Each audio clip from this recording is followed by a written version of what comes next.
I am sure we've all experienced the frustration of a lost package, but this story actually has a happy ending. However, for a while, in the middle of these events, we were wondering if this package was going to end up as lost as a politician's sense of integrity. I won't say who lost the package, but let's just say that it's one of the big three mail carriers. It was supposed to be as simple as giving the WB store some money and receiving it in the mail a week or two later. But this particular mail carrier decided that nothing, especially postal delivery, should be that easy in today's world.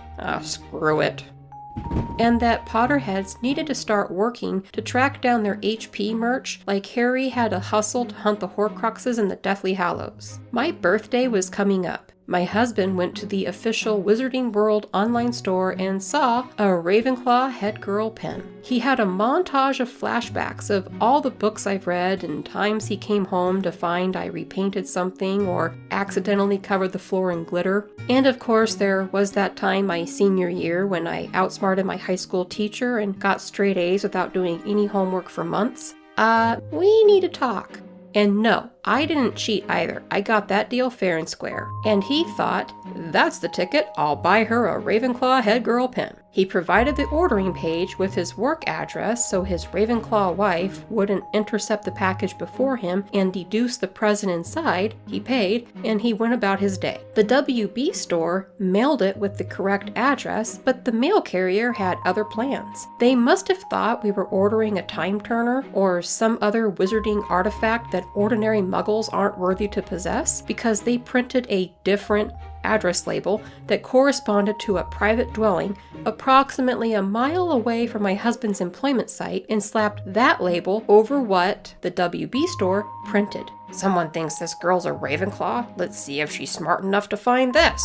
Which makes me wonder what they would have done if my husband had bought me the lost diadem of Ravenclaw. Thankfully, the mail carrier at least had the good graces to leave my husband's phone number correct on the label, because fast forward a week later, my husband gets a phone call one evening from a number he doesn't recognize. A man tells him, "Your package is on my doorstep, but for all I know, it's drugs. So I ain't telling you where I live, and I ain't bringing it inside either. If it's drugs, I don't want my dog getting into it." To which my husband said, "Please, it's not drugs. It's my wife's birthday present." And he said, "No, call the mail carrier and have them come get it." This guy is legitimately concerned that there could be drugs in this package, so he doesn't feel safe meeting my husband somewhere or giving out his address. And you know what? I don't blame him, not one bit. We do have a really bad drug problem here. Drug problem? What drug problem? I'd have the same concerns. So my husband calls the mail carrier and lets them know the problem. They tell him they'll investigate it in a few days, and if it's stolen before then, well, he can probably just get a refund. Porch Pirates are going to get this box, and Mark Rober didn't even have a chance to turn it into a glitter fart bomb first.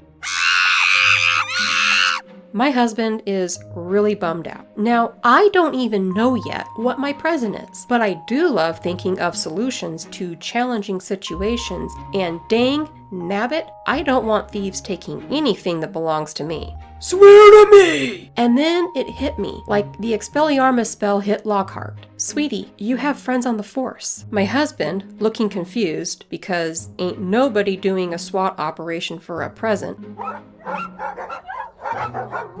"Yeah, so?" "So call the guy back and tell him that if he's really concerned about this box possibly being drugs, he can call the police and report it as a suspicious package for them to pick up and deal with. Also tell him you have contacts on the force that you can pick it up from. If he agrees, then after the police pick up the package, you can ask some of the officers if they wouldn't mind meeting up with you to give you the package. But if they're too busy to meet you, then maybe you can pick it up from the dispatchers."